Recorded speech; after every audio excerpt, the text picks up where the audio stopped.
Hi everyone, welcome to Rock Bottom with Rhoda and Dan. I'm Dan. And I'm Rhoda. All right, some of you are probably thinking, my God, don't they ever change their clothes? No, we don't. All right, so we do have to let you in on a little secret. All right, so we are trying to cram a bunch of shows together in the last couple of days that we have in this particular place because exciting news, we have ourselves a new house/studio. Yes. So we are trying to get into that, and we're going to be tearing this one apart in the next couple of days. So we're trying to get a few shows in the can, so we can. So that's our story. Go, so we can go and work our butts off. Yeah. Yeah. There's nothing more entertaining to watch than a couple of old people trying to actually do 30-year-old people's work. Yeah. Such as move Yeah. and move things. We'll get there. Yeah. We'll get there. So that's why we're wearing the same clothes. Yes.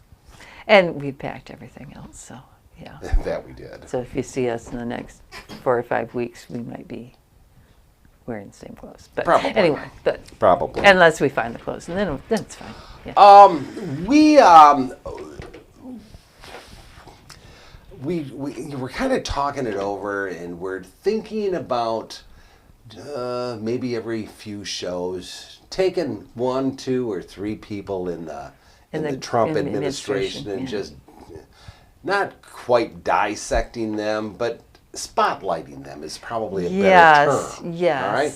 Spotlighting them and showing their qualities, their high qualities, and how, what they did to get that job. I mean, these people just they didn't just it takes a special person.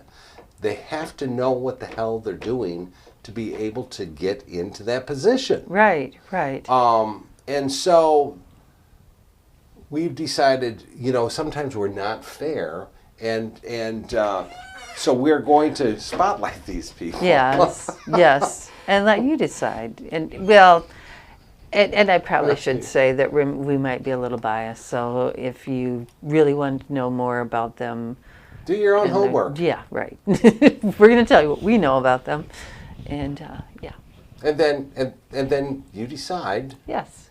And maybe we're crazy. Well, that's some of the things that we find confusing about them. Yeah. So our people today, you can introduce them. Oh, Kevin Hassett. He's the National Economic Council Director.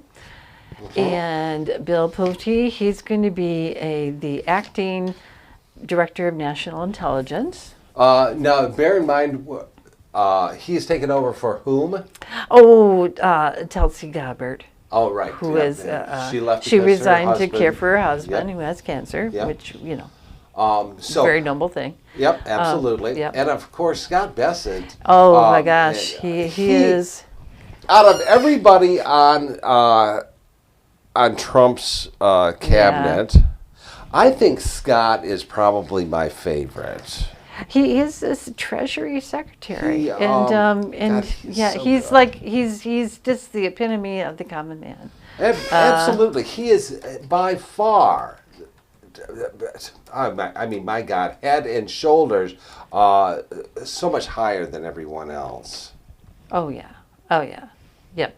Doesn't say much because head most and of shoulders, the head and shoulders, yes. They're all nuts. Yeah. It's a sad, sad day. Yeah. When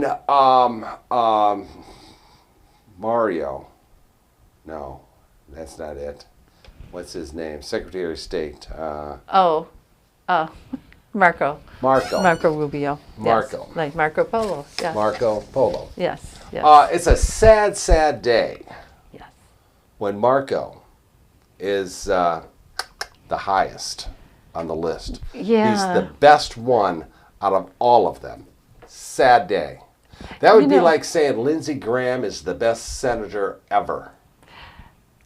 Yeah. It's weird. Someday, we should get some of those clips back from when they both ran against Trump for president and what they had to say about him then, which they have never, which now they would probably deny ever saying.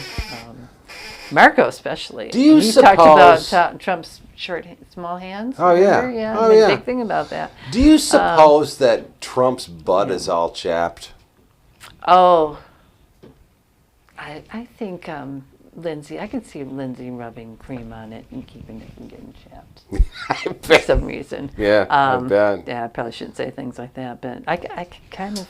I mean, I hate to say that I can see it, but I can kind of see it. I mean, my God, can these people kiss his ass anymore? I mean, seriously, Lindsey Graham is horrible.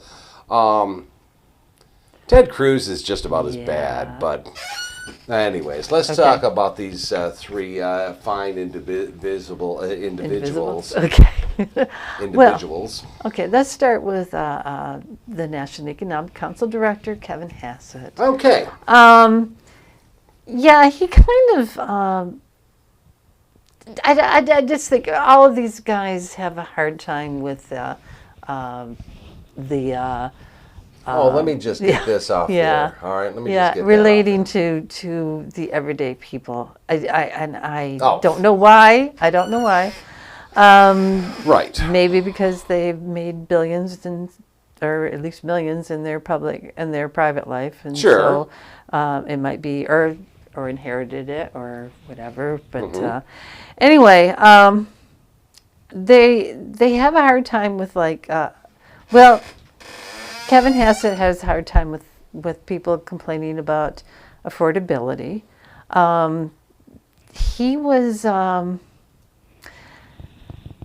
People are having a hard time because of the tariffs, because of the price of gas, because of the war in Iran, these type of things, food, rent, everything, healthcare. Oh my God, healthcare is just through the roof. Yeah. And so they've been having to use their credit cards. Well, people like you and me, when we have to use our credit cards to pay for groceries, it's not a good thing. That's not a good thing because you're using tomorrow's money today, and then when tomorrow rolls around, then you're going to be using the next day's money, and it's a vicious cycle. And that's when those little stores that pop up advance the check cashing. Yes, you start using them, and then it's like, but see.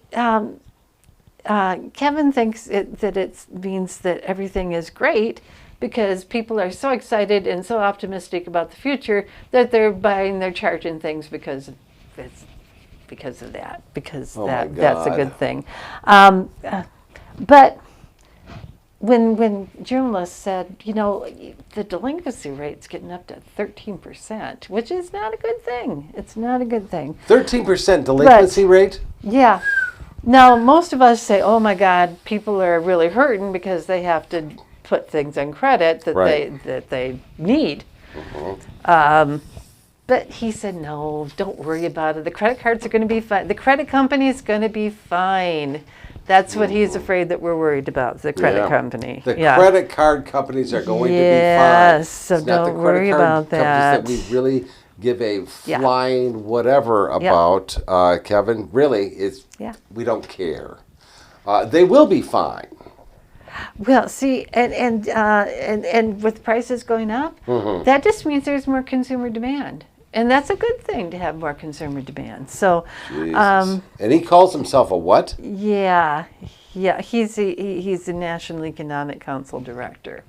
So seems about right. Basically, if gas goes up, if the price of gas goes up, you'll notice that the stock market also goes up. Because oil is part of the stock market. Oh, absolutely. So if that price goes up, then those oil companies are making a profit. Right.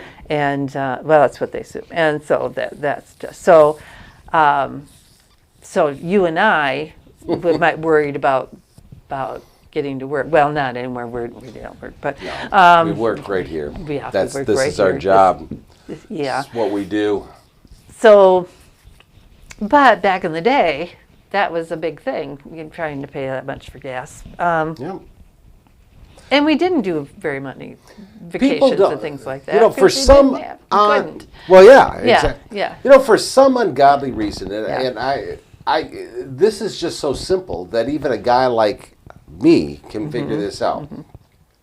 But for some reason, we have economists or presidents or whatever that just don't understand this. But when the price of oil goes up and the price of gas goes up, everything goes up, and Except wages. Except wages, Yeah, right. yeah. Price of gas goes up, and then everything in the store goes up because the price of diesel goes up, Right. and they have to deliver that, and blah, blah, blah, blah, blah, blah, blah. And the tariffs add to it. Sure. It's not being paid by the And importer. that's that trickle-down effect Yes. that Ronald Reagan was telling us about. Yeah. Kind of. I've felt peed on over the years, so I guess Absolutely. that's probably true. Absolutely. No, but that's how, I mean, that's how it is. Yeah. They've never been able to figure that out. Price of gas goes up. Everything is going to hell in a handbasket, but it always takes a while for that to be to catch up. Yeah. But it does catch up, and then it hurts. And it hurts like hell because there's no bringing it back. Right. And people like Hassett that look at this, Hassett, yeah. If you're rich, you have disposable income. You can keep on spending money for those big things and Sure. stuff. You don't do it. But when you're not rich, you don't do it. So they're making up for us. It's a K-shaped economy. It's like people on one side and the other are getting way up here, but then there are those of us in the middle that are way down there. Right. So And again, that's nothing new. and no, it's not new. It's not new. But But if you look at the big picture, you might see it as being fine because people are still spending money. But the people that are spending money are the people that have the money, and that's not everyday Joe. You know, on our last show, we were talking about CVS spending $1 gazillion for the company, then blowing the whole damn thing up because they're either too stupid or that's not their agenda, you know, to Right, make or they money. don't care about that part of it. Right, Yeah. so they don't care. Well, here's Trump. He walks into this party with a very good economy. Things were doing very well. And what does he do? The first thing he does, screws up the economy. Yeah. We're a year and a half into his regime, and now all of a sudden things are going to hell in a handbasket Right. because he can't get out of this damn war that he started. That people said, Yeah. don't get into this war because you can't get out of it. And of course, he doesn't listen to anybody because he's always the smartest man in the room.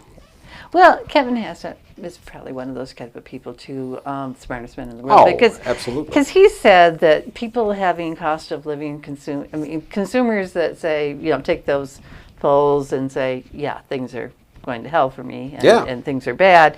He said that's not really their sentiment. They're just being told that, and it's their political sentiment. It's not. It's just political. They're not really hurting. They're just being told that they're hurting, and that's why it's there because, people like us tell them that we're What hurting. a lunatic! Yeah. All right. So they're not really having financial hardships. They're just being told they have financial hardships. Gotcha. All right. So that's Kevin. That's Kevin. That's Kevin. Okay. Okay. All right. So then we have next on our list is Bill Pulte. He's going to be our new Director of National Intelligence. Tulsi Gabbard is leaving. Now you might know him because he's going to be the acting director because they don't want to go before Congress. because he'll never be appointed. He'll never get. What do they call that? He'll never get approved by Right. them as being, Right. yeah. All right. So and Trump always loves to have the acting because then. Then doesn't have to go through Congress, and they don't have to answer questions and things. But you have to have a certain. You can't go over a certain amount of time, though, from what I understand. Right. I think it's and I'll probably get this wrong. I want to say 200 and some days that you're allowed to be acting. You know what? It doesn't So even matter. But yeah. like But 2/3 of a year or something like that. Yes. Right. But at any rate, there is a magic number, and Bill is going to hit that number because he's going to be acting. But he probably isn't going to make the cut anyways because Trump's going to get pissed off. Tell me about his job. Okay. Well, right now he is the director of Federal Housing Finance Agency, FHFA, and chairman of Fannie Mae and Freddie Mac. Now these are like the mortgage. If you ever had a mortgage, you probably had the Fannie Mae or Freddie Mac. Yeah, absolutely. Anyway, is he qualified for that? He is a real estate. Okay.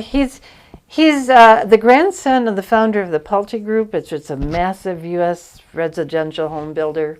So he does have a little bit about that. Yeah, his grandfather did. Yeah. Apparently he's very close with Trump. In fact, he has the nickname Little Trump. Right. so that shows you what he's. Yeah.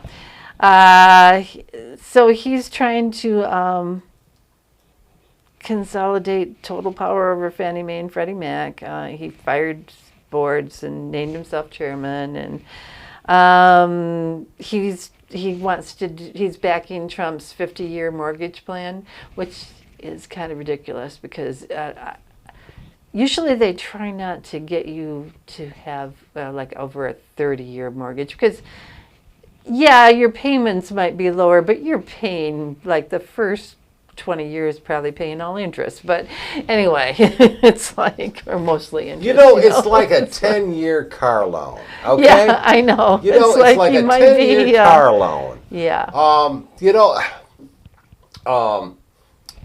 Rhoda worked at a bank. Yes. I was on a board of directors for a credit union. Yeah. We understand, that car prices was very high. Yeah. When we started buying cars, I think at that time 3 years, 4 years tops, 4 years tops, and you better have damn good credit for a 4-year car loan. Yeah. All right. Now I understand that back then the cars were probably $4,000. Right. I get it. Yeah. I mean, nowadays a car's $50,000 or $40,000. Well, we used to pay for homes, so we understand. All right, so everybody's saying, well, we got to give 10-year car loans. Well, the problem is the car isn't going to last you 10 years. No, it's not going to be worth it. And a car depreciates. Yes. So after that 10 years, you got nothing. Yeah. So you're probably paying a gazillion dollars in interest. And I got to tell you, after 50 years, before 50 years, after 30 years, your house is going to need a lot of work done to it. So you're going to have to re-up your mortgage, for 50 years? Or, you're never going to be out from under it.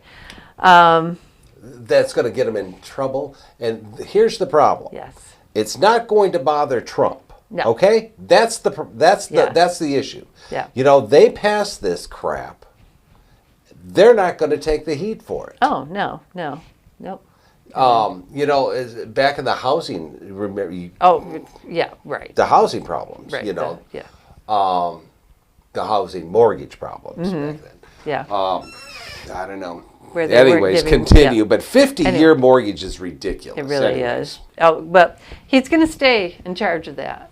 Of course but he's also, in his spare time, going to be director of national intelligence, which normally, and they kind of, Tulsi Gabbard kind of sneaked by because she was a member of the military at one time, and she was on the National Security Committee when she was in, I think she was in Congress. Anyway, so she kind of snuck by that part, barely got by. He has no background in national security or intelligence. Except when he first came into the Federal Housing Finance Agency and the Fannie Mae and Freddie Mac. Apparently, he went and snooped at a bunch of Trump's enemies and found out, they missed.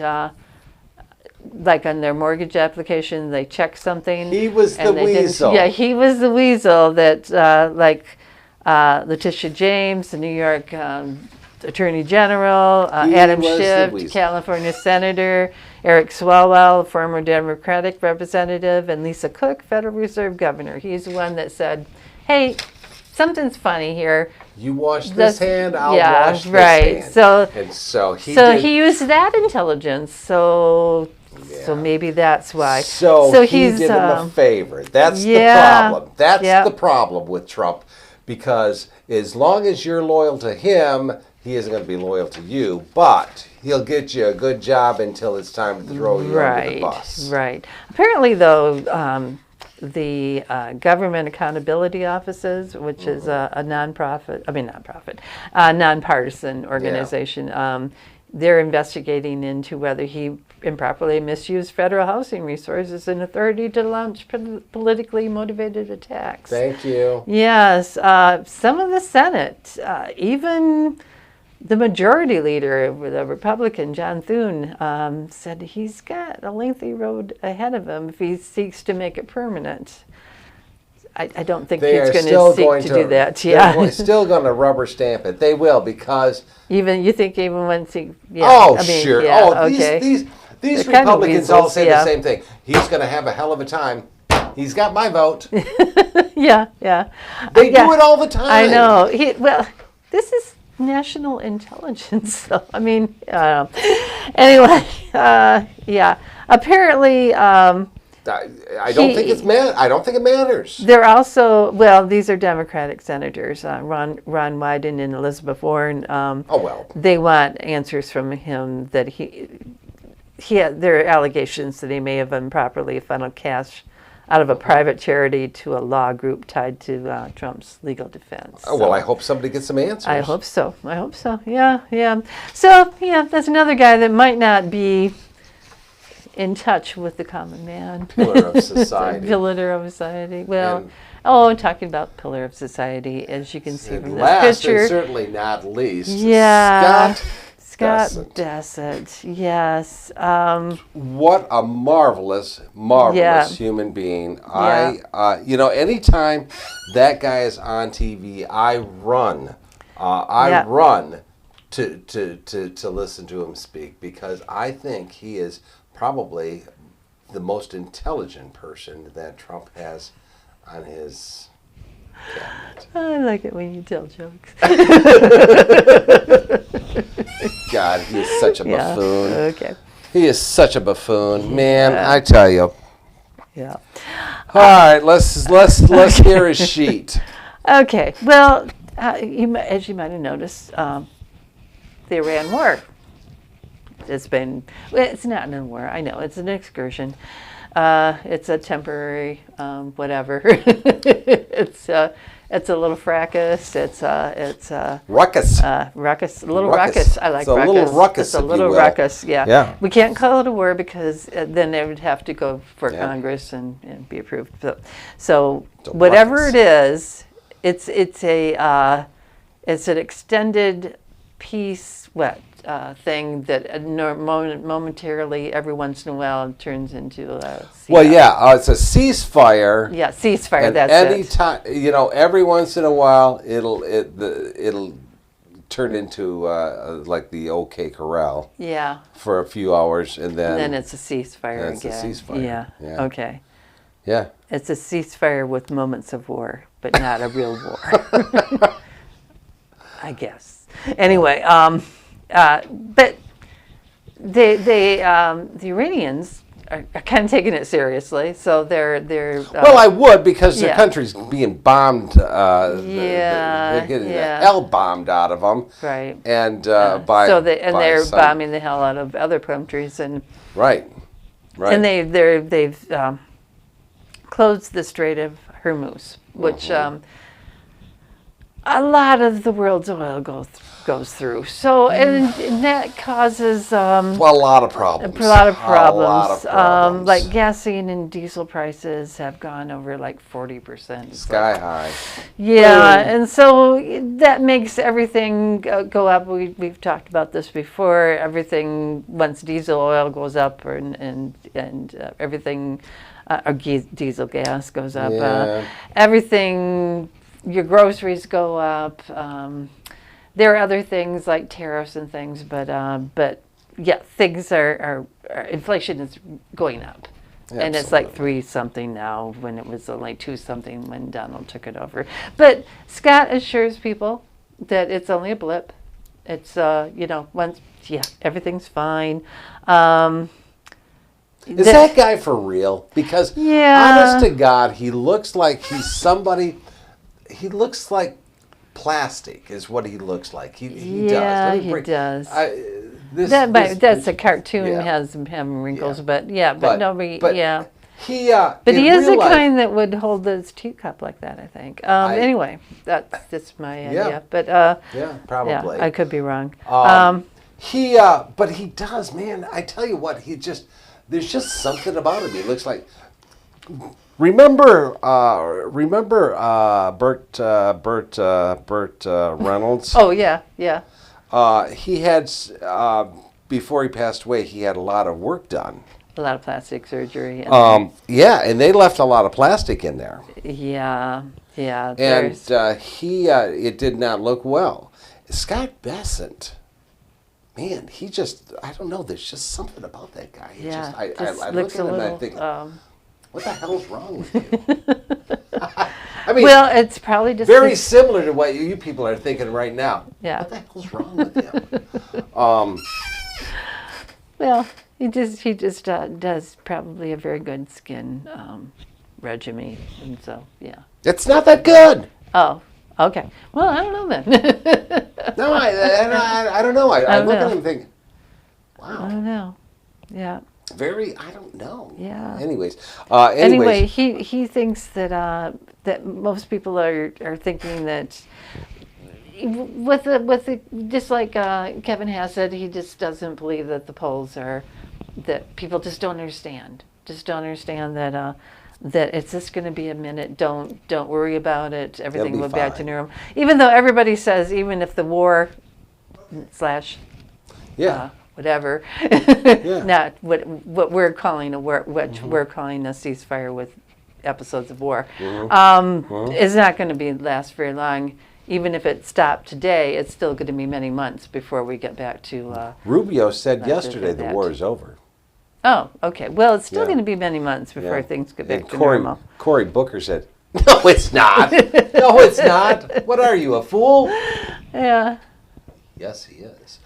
That might be somebody that's a little bit out of the. Like not in La La Land, maybe. I don't know. He's not. So anyway, like only about 22% of people believe that things are fine. So, but he's like honest he's okay. to God. But he is a billionaire. A billionaire. It's like so it's hard for him to understand what's going on in the world. He thinks that people just need to build stricter budgets. And it's just that they're not budgeting their money well. To say when you're a billionaire. And so and some of the things, I mean, you need to save diligently. Don't put your money in the lottery or buy now, pay later loans, which if you don't have the buy now, pay later, you're not going to have anything in this day and age. I mean, I don't know too many people that can just go and put cash down for a car or anything like that. These people, that's the problem. Yeah. That's the problem with this administration. There are way too many billionaires in the cabinet or around him. Well, these people don't have a clue what the average person. Well, they're telling people to put their money into to the stock market, invest in the stock market, and watch your money grow. Well, for one thing, you can invest in the stock market, but the stock market is a gamble. I mean, absolutely. You're not going to find too many things that are guaranteed. So there's that. And number two, don't have money for it. I know, it's like having lived paycheck to paycheck when I was younger. You don't have money to put into it. There is no extra. There is nothing. You're sitting there. You might have a roll of dimes put away for a rainy day, but that's about it. It's upset me back in the day. It's like, when these put some people, money away. Well, yeah, oh yeah, okay. Where do you want me to get this money? Really, yeah. When these people start realizing what the real world is about, then they can start lecturing. Until that time, shut the hell up. Yeah, yeah.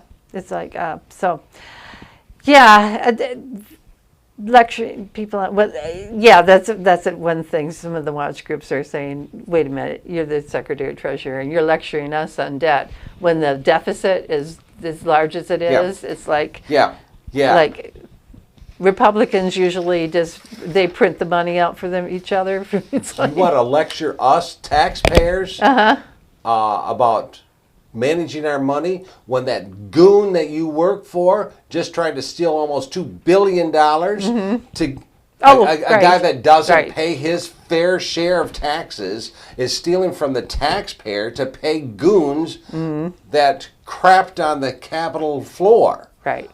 Don't lecture us about how to manage our money. Yeah, yeah. Well, that was one of the things that he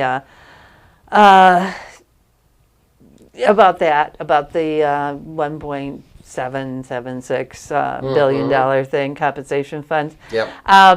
Which apparently they have dropped that out of the goodness of their heart. They decided to drop because that people were giving them too much crap. Yeah, but they didn't really drop the part where they don't have to worry about audits for their taxes and stuff. So that's a show. Yeah, yeah. That's a show. Yeah. So, and that was another thing that Bessent is kind of skipping over to, that type of thing. Yes. Yeah. Yeah. They don't have a clue about the average person. Yeah. And if they don't know anything about the average person and they don't care about the average person, why the hell should we care about them? Yeah. Well, and he says, I want to bring manufacturing back to America. That's not something that you can do in one term. It's not something that... and his boss wants to bring back coal, so... And he figures that putting the tariffs on and promoting oil drilling, that type of thing, is going to bring things back. Yeah, yeah. What they forgot was that Biden drilled more oil than they did. Yeah, that's true. It's and then taking away all of the incentives to do solar energy and putting all the investments we made over the last few years into doing solar farms and turbines and that type of thing. Yep. That we're just taking off, and we're helping farmers. We're helping recoup some of the money that they lost because he's committing suicide again for the farmers. Yeah. I mean, you talk about pulling the carpet out from underneath the farmers yet again, and then the one place that they can make money is from these turbines. He wants to shut them down. Right. So, yeah, these people, they just don't live in our world. I don't know what world they live in, and I don't really want to live in their world, but but they don't know what it's like to be real people. Nope. That's just how it is. Yeah. So we're going to we'll go through some of these people, not every show, but we'll periodically we'll get a handful of these morons and we'll go through and talk about them. Yes. Because that's what we do. I suspect, and I don't know this. Well, I do kind of know this. I suspect the next show that we do, we will be in our brand new studio. Yes. So that should be exciting for us. Yes. Maybe not for you, but it's exciting for us. Might not look that different, but no. we'll know it's different. Well, exactly. We will. Yeah. Hopefully the lighting will be better. Hopefully the lighting will be better, and I don't know. Things should be better. So it should be. Yes. All right. Okay. What do you got? Just you guys like us, come and visit our community page and leave us a post. Send us a comment. We'll get enough comments. We'll have a live show where we'll answer questions. So yes.